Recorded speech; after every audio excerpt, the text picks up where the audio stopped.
Début des festivités, 7 h. Fin des festivités, la cloche vient de sonner. Et quelle heure? 20 h 30. Ça a été une longue journée, avec des tâches quand même très monotones. Ouais, c'était pas évident. Hein, tu disais que tu préférais porter les bottes plutôt que de boucher les trous du toit. Il faut préparer le toit pour le toit pour pouvoir poser les tuiles, pour pouvoir mettre cette carapace qui va protéger la maison. Ça, c'est Indispensable. c'est indispensable et c'est pour ça que On doit y aller. on doit se mettre au charbon. Le titre de la vidéo, c'est les bottes de paille.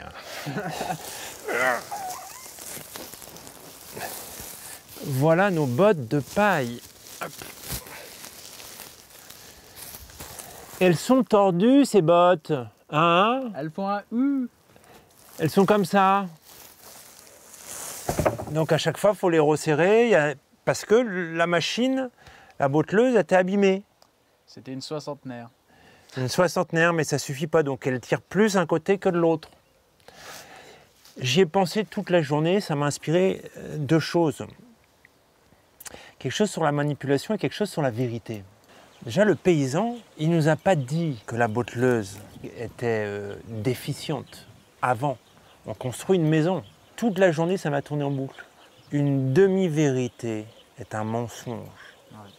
Dire la vérité, c'est pas dire des choses qui ne sont pas fausses. C'est faire émerger à la lumière ce qui est caché aussi. Ça nous est tous arrivé de faire des demi-vérités, et moi le premier. Et le fait de le subir, tout d'un coup, ça m'amène à mettre beaucoup plus de clarté et de vérité dans ma vie. C'est facile de cacher quelque chose, parce que ça nous arrange. La deuxième chose que ça m'inspirait, c'est la façon dont ce paysan a cassé les choses. En y réfléchissant, c'est de la véritable manipulation. On achète des bottes pour construire une maison. Les bottes qui ne nous conviennent pas, on les laisse sur le côté. C'est pas pour l'emmerder, c'est pas pour le faire chier. C'est parce que si on prend ces bottes, ça va pas aller. On va galérer. Et là, il se rend compte que ça va pas. Et sa manière de s'en sortir, c'est de nous culpabiliser en arrêtant le travail, en disant c'est de notre faute. Et la double culpabilisation, c'est de nous dire ouais, je vous l'ai fait gratos pour passer pour un gentil. Mais il n'y a rien de gentil. Les bottes, on venait les acheter, on vient les chercher sur son champ, on les transporte.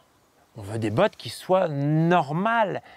On ne fait rien de mal en disant bah, ces bottes-là qu'on paye, bah non, c'est des bananes. On ne peut pas construire une maison avec des bananes. On construit notre maison avec des bottes de paille.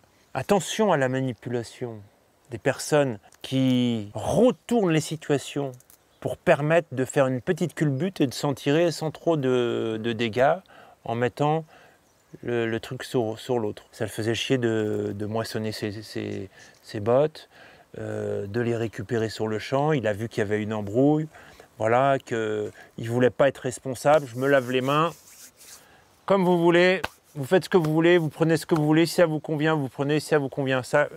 Si ça ne vous convient pas, vous laissez. Et au final, eh ben, je vous culpabilise bien. Les bottes, vous les avez gratos. De toute façon, c'est des bananes. Alors, vous ferez votre maison avec vos bananes. Voilà. Encore du mensonge, de la demi-vérité. On ne dit pas les choses. Ça peut être consciemment ou inconsciemment aussi. Ou inconsciemment. Mais aujourd'hui, moi, je suis un chercheur de vérité et j'ai besoin de la vérité. Ouais. Et j'essaye de mon côté de la donner et parfois, c'est difficile.